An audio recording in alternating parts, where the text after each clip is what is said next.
اللهم صل على سيدنا محمد يا رب صل وسلم دائما أبدا على حبيبي. اللہ تعالیٰ نے سید الانبیاء محمد صلی اللہ علیہ وسلم کی جو تعریف کی، اس تعریف میں مشہور ترین آیت جو سب سے زیادہ زبانوں پہ ہے، اِنَّكَ لَعَلَىٰ خُلُقٍ عَظِيمٍ،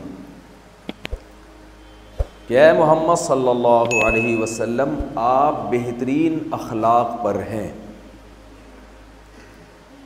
ایک آیت تو یہ ہے. دوسری طرف قرآن مجید میں اللہ تعالیٰ نے ہمیں حکم دیا ہے لَقَدْ كَانَ لَكُمْ فِي رَسُولِ اللَّهِ أُسْوَةٌ حَسَنَةٌ، اے لوگو تمہارے لیے نبی صلی اللہ علیہ وسلم کی سیرت میں ایک بہترین نمونہ موجود ہے. یعنی تمہیں سیرت میں نبی کو اپنا لیڈر بنانا ہے، نبی کو فالو کرنا ہے. آج تہذیبوں کا اور کلچر کا ٹکراؤ ہے بہت زیادہ. ایک طرف لبرلزم کی انتہا ہے، ایک طرف مذہب کی انتہا ہے. تو ہم نے زندگی کے تمام پہلوؤں میں جو فالو کرنا ہے وہ محمد صلی اللہ علیہ وسلم کو فالو کرنا ہے.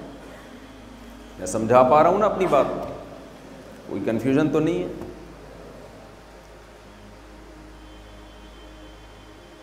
سید الانبیاء محمد صلی اللہ علیہ وسلم کا جو سب سے بڑا معجزہ ہے، جو آپ کے نبی ہونے کی دلیل ہے،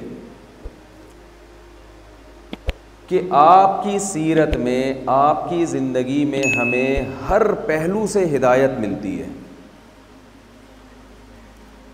آپ نے بڑے بڑے جنگی کمانڈروں کے نام سنے ہوں گے. ہٹلر تو بہت مشہور ہے. میرا بھی جرمنی جانے کا پلان ہے، تو میں نے سوچا تھا وہاں میں کیا ولاگ بناؤں گا نا. مجھے خیال آیا کہ میں جیسے مکہ مدینہ جاتے ہیں تو ہم وہاں کے بڑوں کے نام، اور پھر مصر جاتے ہیں تو موسیٰ علیہ السلام کا تذکرہ. تو میں نے کہا جرمنی جاؤں گا تو میں کہوں گا حضرت ہٹلر رحمۃ اللہ علیہ. گوروں کے تو وہ حضرت بھی ہیں، ان کے وہ رحمۃ اللہ علیہ بھی ہیں. ہٹلر کا نام سنا ہوگا آپ نے، بہت بڑا کمانڈر تھا. جنگ میں اس کی بہت فتوحات ہیں، یہ کر دیا وہ کر دیا. مسلمان فاتحین بھی گزرے ہیں، غیر مسلم فاتحین بھی گزرے ہیں. لیکن جب آپ فاتحین کی زندگی دیکھتے ہیں تو آپ کو گائیڈنس ملے گی جنگوں میں لڑنے کی. اس کے علاوہ آپ کو ان کی سیرت میں کوئی اور گائیڈنس نہیں ملے گی. ہمارے پیغمبر صلی اللہ علیہ وسلم کی یہ خاصیت تھی کہ میدان جنگ میں اگر آپ کسی کو فالو کرنا چاہتے ہیں کہ میں میدان جنگ میں کیسے لڑوں، اس میں بھی آپ کس کو فالو کریں گے؟ محمد صلی اللہ علیہ وسلم. آپ اگر اپنی گھریلو لائف دیکھنا چاہتے ہیں، میں گھر میں بیوی بچوں کے ساتھ کیسے رہوں، اس میں بھی آپ کے پاس محمد صلی اللہ علیہ وسلم سے زیادہ کامیاب شخصیت پوری کائنات میں آپ کو نہیں ملے گی. آپ یہ دیکھنا چاہتے ہیں کہ میں تجارت کیسے کروں، تو رسول اللہ صلی اللہ علیہ وسلم سے زیادہ بہترین تجارت آپ کو کہیں بھی نظر نہیں آئے گی. دنیا کا کوئی ایسا شعبہ نہیں ہے جس میں ہمیں رسول اللہ صلی اللہ علیہ وسلم سے گائیڈنس نہ ملتی ہو، اور بہترین گائیڈنس. آج آپ کو معلوم ہے کہ گورا دنیا پہ راج کر رہا ہے، لیکن آپ کو معلوم ہے کہ گورے نے جو اتنی ترقی کی ہے، چاہے وہ سائنس اور ٹیکنالوجی کے میدان میں ہو، چاہے وہ جنگ کے میدان میں ہو، اس کا زیادہ تر حصہ اس نے مسلمانوں سے سیکھا ہے. اور مسلمانوں نے کہاں سے سیکھا؟ سید الانبیاء محمد صلی اللہ علیہ وسلم سے. آپ میں سے بہت سوں کا تعلق پاکستان نیوی سے. یہ ایڈمرل کا لفظ آپ نے سنا ہوگا اکثر. یہ کہاں سے آیا؟ یہ امیر البحر، حضرت معاویہ نے جو فوجی دستہ تیار کیا تھا نا سمندر پہ لڑائی کے لیے، اس کے امیر کا نام کیا تھا؟ امیر البحر. بحر کہتے ہیں سمندر کو، امیر امیر. تو وہ ٹرمز جو ہے نا، اصطلاحات، وہ بھی ایز اٹ از، وہ بحری بیڑا بھی گوروں نے وہیں سے لیا، اور وہ جو اصطلاحات تھیں وہ بھی امیر البحر انگلش میں جب کنورٹ ہوئی تو وہ کیا بن گیا؟ ایڈمرل. بہت سی چیزیں آپ کو ملیں گی.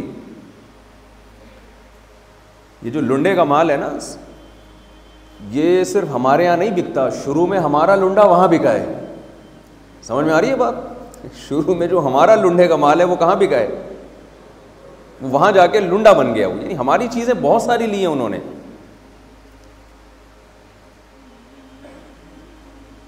تو ہمیں رسول اللہ صلی اللہ علیہ وسلم کی سیرت میں جو سب سے بہترین چیز ملتی ہے، ہر شعبے میں آپ صلی اللہ علیہ وسلم نے ہمیں گائیڈ کیا ہے.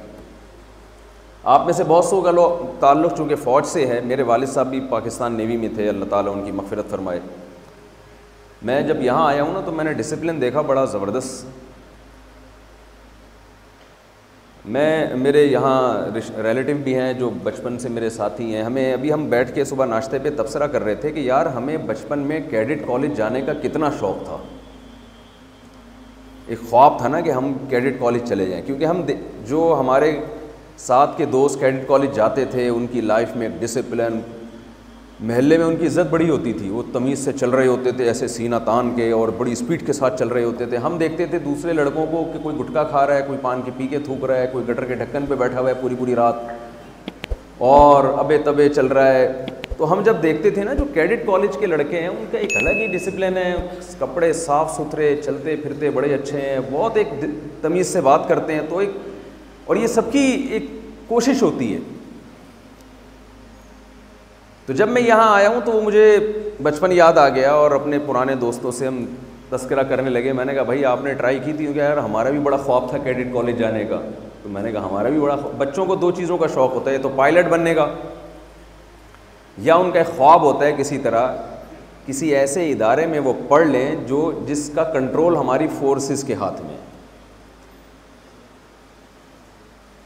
تو یہ جو ڈسپلن ہے، آپ کو معلوم ہے کہ یہ ڈسپلن ہمیں محمد صلی اللہ علیہ وسلم نے سکھایا. سب سے پہلے نبی صلی اللہ علیہ وسلم کے دنیا میں آنے سے پہلے لوگ ڈسپلن نہیں جانتے تھے. آپ نے عرب کے وہ بدو جن پہ کوئی حکومت کرنا پسند نہیں کرتا تھا، وہ عرب جن پہ کوئی حکومت کرنا کہ ان کو سنبھالے گا کون، ان کو آپ نے نمازوں میں لائن میں کھڑے ہونا سکھایا. اور ایسی سیدھی لائن آپ صلی اللہ علیہ وسلم بناتے تھے کہ ایک صحابی کو دیکھا رسول اللہ صلی اللہ علیہ وسلم نے، ان کا سینہ اور پیٹ تھوڑا سا صف سے آگے ہے. آپ صلی اللہ علیہ وسلم نے نیزے کی نوک ان کے پیٹ پہ لگائی اور ان کو تھوڑا سا پیچھے کیا. انہوں نے عرض کیا یا رسول اللہ میرے تکلیف ہوئی ہے، آپ نے مجھے زخم پہنچایا ہے، میں اس کا بدلہ لوں گا. اسلام کا ایک قاعدہ ہے، قانون ہے، وجزاء سیئۃ سیئۃ بمثلھا، کوئی تم پہ زیادتی کرے تم بھی بدلہ لوگے. ہمارے نبی صلی اللہ علیہ وسلم نے بھی اپنا پیٹ مبارک کھول دیا، ٹھیک ہے بھائی بدلہ لے لو. انہوں نے فوراً آپ صلی اللہ علیہ وسلم کے پیٹ پہ بوسہ لیا اور فرمایا یا رسول اللہ میرے پاس، حدیث کا مفہوم ہے کہ آپ کے پیٹ کے بوسہ لینے کا اس کے علاوہ میرے پاس کوئی ذریعہ نہیں تھا. تو کیسے ڈسپلن سکھایا جا رہا ہے. صف میں آڑے ترچھے بھی تو کھڑے ہو سکتے تھے نا. آپ ہمارے نبی صلی اللہ علیہ وسلم کی زندگی دیکھیں، آج جتنا سست ہوگا وہ سوسائٹی میں ایک سمجھا جاتا ہے بزرگ ہونے کی علامت کہ جی ہمارے جو پیر صاحب ہیں نا وہ اتنے نیک ہیں کہ وہ ہل ہی نہیں سکتے. دیکھا ہوگا آپ نے ہمارے نبی صلی اللہ علیہ وسلم نے جو ٹیم تیار کی ان میں ایسے ایسے صحابہ تھے. سلمہ ابن اکوع رضی اللہ تعالی عنہ وہ گھوڑے کی رفتار سے زیادہ تیز دوڑ لیا کرتے تھے. حضرت عمر رضی اللہ تعالی عنہ کے دور میں 22 لاکھ مربع میل کا ایریا تھا جس پر حضرت عمر کی حکومت تھی. اتنے تھوڑے سے عرصے میں 40-50 سال کے عرصے میں اتنی زبردست ایک ریاست قائم کر دینا، یہ موٹیویشن انہیں کہاں سے ملی تھی؟ یہ نبی صلی اللہ علیہ وسلم سے ملی تھی ان کو موٹیویشن. اب میں آپ سے یہ عرض کرتا ہوں کہ ایک موٹیویشن وہ ہے جو محمد صلی اللہ علیہ وسلم کی طرف سے ملتی ہے. اس کے رزلٹ کیا نکلتا ہے. اور ایک موٹیویشن وہ ہے جو غیر مسلم قوتیں دیکھیں فوج کا سسٹم پاکستان میں بھی ہے, یو ایس اے میں بھی ہے, یورپ میں بھی ہے. میں ملا ہوں, دنیا بھر میں گیا ہوں میں. ہمارے ہاں فوج میں جو بھرتی ہونے کا ریشو ہے وہ بہت زیادہ ہے. بہت لوگ چاہتے ہیں کہ ہم Pakistan army, Pakistan navy, air force join کریں. دوسرے کنٹریز میں یہ اتنا زیادہ کمپٹیشن نہیں ہے. وجہ کیا ہے؟ ہمارے نبی صلی اللہ علیہ وسلم نے ہمیں شہادت کے فضائل سنائے ہیں. شہید کا لفظ آپ بتائیے کیا اسلام کے علاوہ کسی اور ریلیجن کے پاس ہے یہ شہید کا لفظ؟ انہوں نے ہم سے ادھار تو لیا ہے, ہم سے یہ لفظ ادھار لے کے اپنے فوجیوں پہ فٹ کرنا شروع کیا ہے, لیکن یہ ہے کس کا؟ یہ ٹرم ہے کس کی؟ یہ اسلام کی ٹرمز ہے. اور میں آپ سے عرض کروں, میں نے شہیدوں کے خون کی خوشبو اپنی ناک سے سونگھی ہے. یہ کرامت ہے جو اللہ دنیا میں دکھاتے ہیں. تو میں یہ عرض کر رہا تھا کہ نبی صلی اللہ علیہ وسلم کی جو سیرت کا سب سے بہترین پہلو ہے وہ کیا ہے؟ آپ صلی اللہ علیہ وسلم کی سیرت میں ہمیں تمام شعبوں میں, تمام معاملات میں گائیڈنس ملتی ہے. ہمارے نبی صلی اللہ علیہ وسلم سے ہم پوچھنا چاہیں کہ یا رسول اللہ ہمیں سونا کب چاہیے, اٹھنا کب چاہیے, تو آپ نے کیا بتایا؟ رات کو جلدی سونا ہے اور صبح جلدی اٹھنا ہے. آج یہ سیرت مسلمان فالو کر رہے ہیں یا گورا فالو کر رہے ہیں؟ بتائیے نا ذرا. گورے فالو کر رہے ہیں.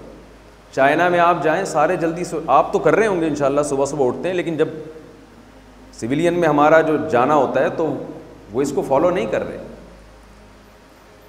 ہمارے نبی صلی اللہ علیہ وسلم کی غذائیں کیا تھیں؟ ہمارے نبی صلی اللہ علیہ وسلم گھر میں کیسے رہا کرتے تھے؟ ہمارے نبی صلی اللہ علیہ وسلم بات چیت کیسے کیا کرتے تھے؟ یہ جو خلق کا لفظ ہے نا, خلق, انکا لعلی خلق عظیم, اس کے بارے میں ایک کریکشن آپ ضرور کیجئے.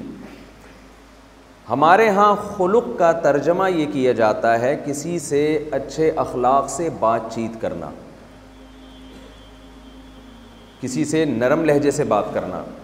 یہ خوب سمجھ لیں, خلق کا اصل مطلب یہ نہیں ہے. خلق کہتے ہیں نیچر, وہ طبیعت جس پہ انسان کو ڈھالا جائے. ہر شخص کی ایک نیچر ہوتی ہے نا, کہتے ہیں بائی نیچر اچھا آدمی ہے, یہ بائی نیچر برا آدمی, کہہ رہے ہوتے ہیں نا لوگ, تبصرہ کر رہے ہوتے ہیں. تو خلق کا مطلب وہ نیچر جس پہ انسان کی پیدائش ہوئی ہے. اگر آپ کے دل میں کسی سے حسد ہے, جیلسی ہے, آپ کتنا ہنس کے بات کرتے ہیں, ہر بات سے پہلے شروع میں تھینک یو, آخر میں تھینک یو, درمیان میں کائنڈلی, جتنے بھی آپ اس طرح کے الفاظ لگا دیں, لیکن اگر آپ کے دل میں کسی کو خوش دیکھ کر حسد پیدا ہوتا ہے, جیلسی ہوتی ہے, تو آپ بائی نیچر ٹھیک نہیں ہیں. شریعت آپ کے اخلاق کو اچھا اخلاق نہیں مانتی. آپ کے دل میں تکبر ہے, آپ کے دل میں شو مارنے کا شوق ہے.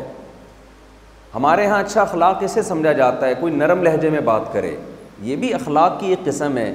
لیکن قرآن و سنت سے جو ہمیں پتہ چلتا ہے خلق عظیم, اس سے مراد یہ ہے کہ آپ اندر سے ٹھیک ہو جائیں. آپ کی جو اندر کی بیماریاں ہیں, حسد, بغض, کینہ, لالچ, ایک دوسرے کی ٹانگیں کھینچنے کا جذبہ, یہ ساری چیزیں آپ میں کیا ہو جائیں؟ ختم ہو جائیں. تو ہمارے نبی صلی اللہ علیہ وسلم کی سیرت میں ہمیں جنگ بھی ملتی ہے. ہمارے نبی صلی اللہ علیہ وسلم کی سیرت میں ہمیں لوگوں سے لین دین کے طریقے بھی ملتے ہیں. مفتی طارق مسعود صاحب کے بیانات سننے کے لیے youtube.com/مفتی طارق مسعود کو سبسکرائب کریں, اور اگر آپ لائیو ویڈیو کو کبھی بھی مس نہیں کرنا چاہتے ہیں تو سبسکرائب کرنے کے بعد بیل آئیکن پہ کلک کرنا مت بھولیں. جزاک اللہ.